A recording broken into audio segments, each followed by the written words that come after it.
Nah, lanjut supaya agak cepat karena hanya 4 slide.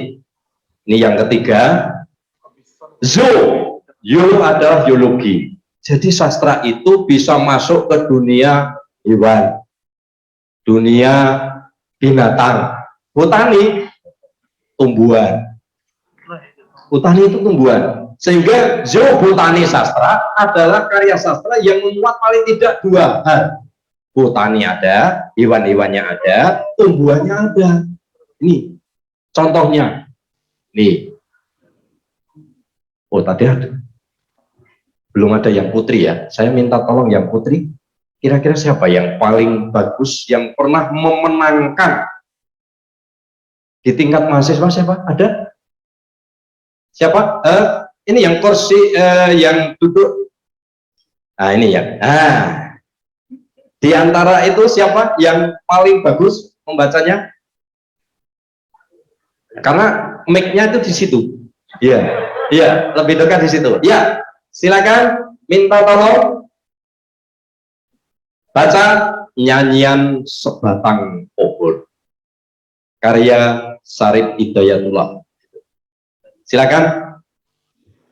Boleh dilepas maskernya untuk membaca. Oh, kalau gitu teman yang menghadap ke sini, tegak lurus dengan saya. Nah, tegak lurus dengan saya. Mbak siapa sebut namanya? Ya, silakan berdiri. Ya, bisa membaca dari situ? Agak ke depan. Ya, supaya jelas di mana zonnya, di mana botaninya. Yo.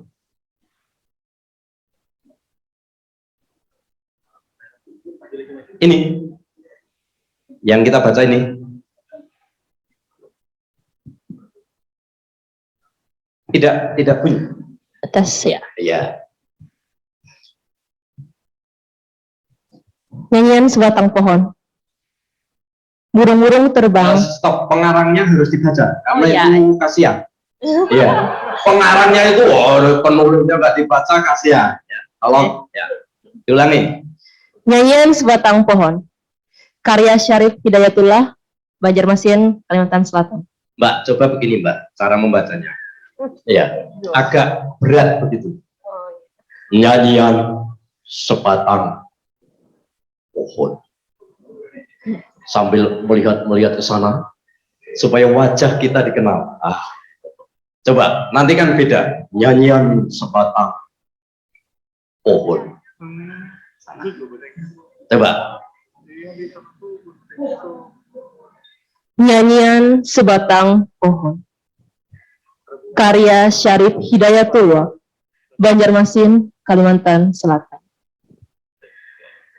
Burung-burung terbang tersesat di kotamu, mencari hutan untuk jalan pulang, mendengar nyanyian pohon yang semakin terkikis peradaban,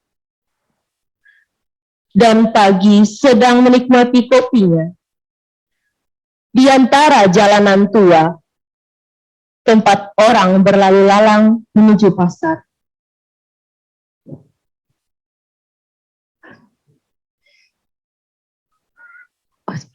Sudah kok, beda puisinya itu kok. Ya ini beda puisi kok mau dibaca, itu beda. Ya beda. Ya, terima kasih. Silakan duduk kembali. Dua. Sudah saya tebak, pasti akan ada 50.000.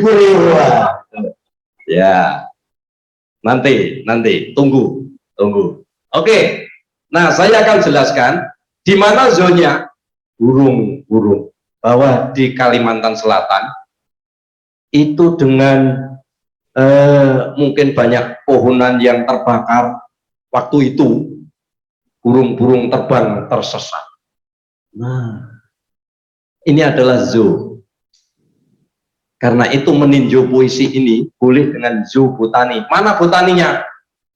Jelas Sebatang Pohon. Nyanyian Sebatang Pohon. Nah, kalau ini kita tafsirkan dengan dua itu, agak berbeda dengan sosiologi sastra, ini lebih ke arah filosofinya. Filosofi pohon itu apa? Filosofi binatang itu apa? Nanti silahkan baca teman-teman, ada buku tentang filosofi pohon. Ada filosofi tentang pohon, ranting itu apa, lalu daun itu apa, itu ada. Bahkan kalau saya belajar antropologi dulu, itu ada antropologi color, warna. Jadi kalau warna hijau, pohon itu kan warnanya hijau, pohonnya ini apa, daunnya, itu ada makna sendiri.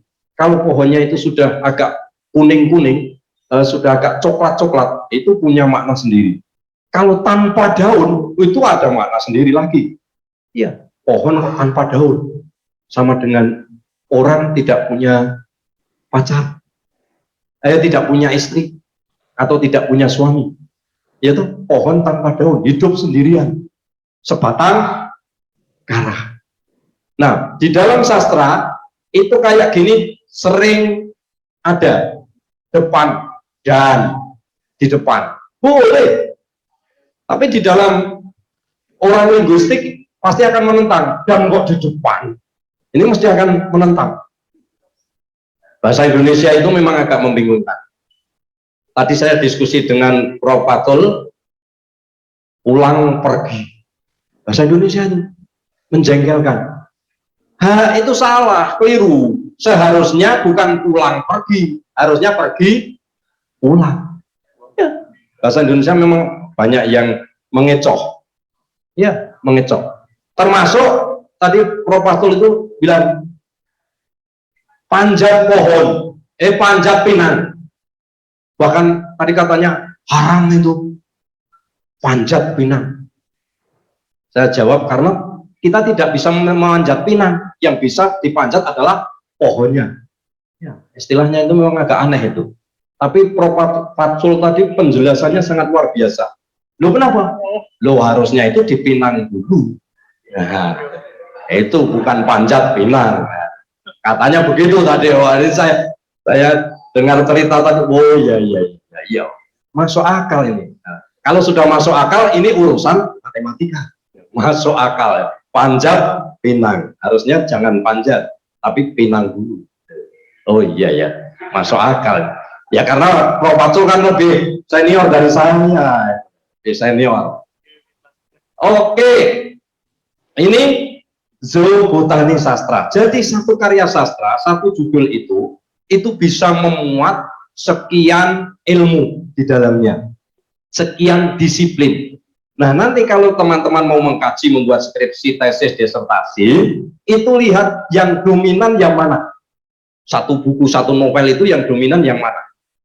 Ya, ini kebetulan yang dominan misalnya karena burung, lalu ada pohon, berarti bisa menjadi zoobotani. Tetapi kalau yang mau kita kedepankan, yang mau kita bahas itu bukan zoologinya, tetapi justru botaninya, boleh. Botani, zoologi, sastra. Jadi yang ilmu multidisiplin ini yang kita letakkan di depan adalah yang paling utama dulu mau kita bahas itu.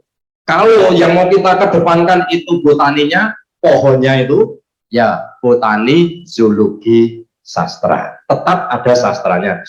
Nah, itu kira-kira semacam itu konsep yang ingin saya jelaskan. Yang terakhir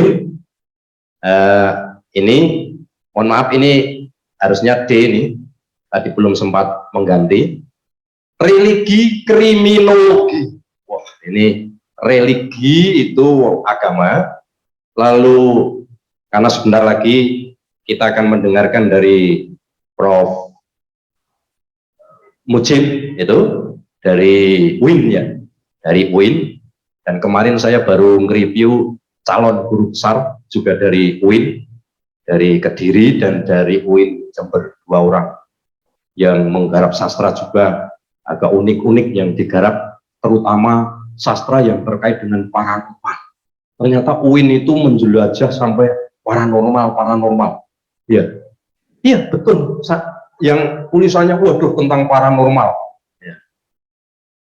Untung saya yang ngoreksi itu masih normal ya. Padahal itu tulisannya paranormal semua, kacau betul. Nah, oke. Nah, ini religi kriminologi. Kriminologi adalah crime, kejahatan, dan ada hubungannya dengan law atau hukum. Ada hubungannya dengan law atau hukum, dan ini di dalam dunia sastra jarang dikemukakan. Sastra dan hukum ini jarang dirembuk oleh teman-teman. Yang dirembuk itu apa? Teman-teman itu di Fakultas Sastra, di bahasa, itu yang dirembuk itu semiotik, terus yang namanya signifier ini terus saja. Kalau sudah mentok nanti lalu larinya ke Derrida. Sudah hukum asal sudah di situ. Padahal ada kita itu bisa menciptakan ini. Teman-teman bisa membaca literatur and law, hukum. Jadi sastra itu ternyata sebuah resume endapan persoalan-persoalan hukum.